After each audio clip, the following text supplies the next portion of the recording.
நியூஸ்பிக்ஸ் India channel நேயர்களுக்கு வணக்கம். என்றென்றும் எம்ஜிஆர் பகுதிக்கு உங்களை அன்புடன் வரவேற்கிறோம். சினிமா என்னும் கலையை மிக பரிபூரணமாக அறிந்த ஒரு மனிதர் எம்ஜிஆர். ஒரு நடிகராக இருந்து முதலில் ஒரு இந்திய தமிழ் பேசும் மாநிலத்தில் அரசியல் ஆட்சிக்கு வெற்றிகரமாக வந்தவரும் கூட. அதற்கு பிறகுதான் அமெரிக்க அதிபர் ரொனால்டு ரீகன் வருகிறார். ஆந்திராவில் என்டிஆரும் அரசியலுக்கு வருகிறார்.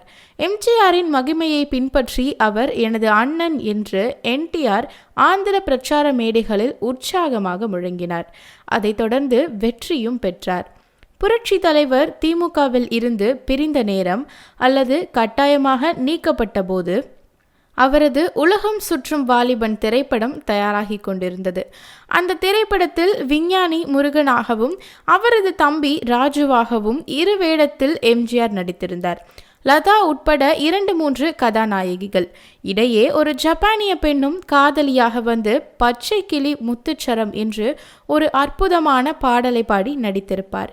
எம்ஜிஆரின் ஜப்பான் காதலி எவ்வளவு புதுமை! அந்த படம் வெளிவருவதற்கு 1000 தடைகள் இருந்தன. எம்ஜிஆர் தனி கட்சி தொடங்க போகிறார் என்று தெரிந்தவுடன் அந்த திரைப்படத்தை மக்கள் பார்க்காமல் இருக்க ஒரு புறம் முட்டுக்கட்டை போட்டு கொண்டிருந்தார்கள். அந்த படம் வெளிவந்தால் நான் சேலையை கட்டிக்கொள்கிறேன் என்று மதுரையைச் சேர்ந்த பிரபல அரசியல்வாதி கூறிக்கொண்டிருந்தார். அதற்கு மாறாக எப்படியேனும் அந்த படம் வர வேண்டும் என மக்கள் பேரார்வத்துடன் காத்து கொண்டிருக்கும் நிலைமையே அனைத்து முட்டுக்கட்டைகளுக்கும் எதிராக ஏற்பட்டது. தமிழ்நாடு முழுக்க கலவரம். எங்கள் ஊரில் இளைஞர்கள் சிலர் எம்ஜிஆரின் கட்சி கொடியை தடையை மீறி ஏற்ற முயன்றபோது போலீசாரால் விரட்டப்பட்டு 25 நாட்கள் தலைமறைவாகிவிட்டார்கள். அன்று திமுக அதிமுக இரண்டிலும் பல கொடி கம்பங்கள் வெட்டி சாய்க்கப்பட்டன. பல போஸ்டர்கள் ஒட்டிய மறு நிமிடமே கிழிக்கப்பட்டன. இந்த நிலை தமிழகத்தின் அத்தனை ஊர்களிலும் நடந்தது. எம்ஜிஆர் ஸ்ட்ரைக் என்ற பெயரில் ஏறக்குறைய 72-73களில் பள்ளிகளுக்கு பல முறை விடுமுறை விடப்பட்டது. அத்தனை தடைகளையும் மீறி உலகம் சுற்றும் வாலிபன் திரைப்படம் வெளிவந்தபோது மத்தியில் இந்திரா காந்தியின் ஆட்சி நடந்து கொண்டிருந்தது.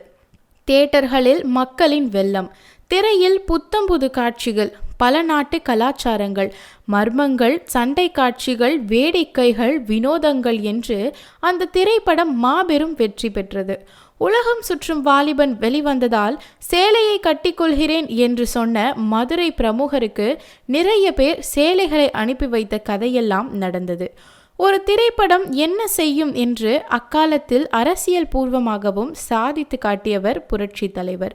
இப்படித்தான் அவரது வாழ்வில் எதிர்பாராத வகையில் தமிழ்நாட்டின் முதல்வராக வேண்டிய நிலைமையும் ஏற்பட்டது. கலைஞர்களாலும் நாடாள முடியும் என்பதை முதலாக சாதித்தவர் புரட்சி தலைவர். காட்சி கலைகளின் மூலம் எம்ஜிஆர் எவ்வாறு மக்களின் மனதை கவர்ந்தார் என்பதை உலகம் சுற்றும் வாலிபன் திரைப்படத்தை முன்னுதாரணமாக வைத்து அடுத்த நியூஸ் பிக்ஸில் காணலாம். எம்ஜிஆரை பற்றிய சுவாரஸ்யமான தகவல்களை தெரிந்து கொள்ள இணைந்திருங்கள் நியூஸ் பிக்ஸ் இந்தியா சேனலோடு. என்றென்றும் எம்ஜிஆர் பகுதியோடு. நன்றி, வணக்கம்.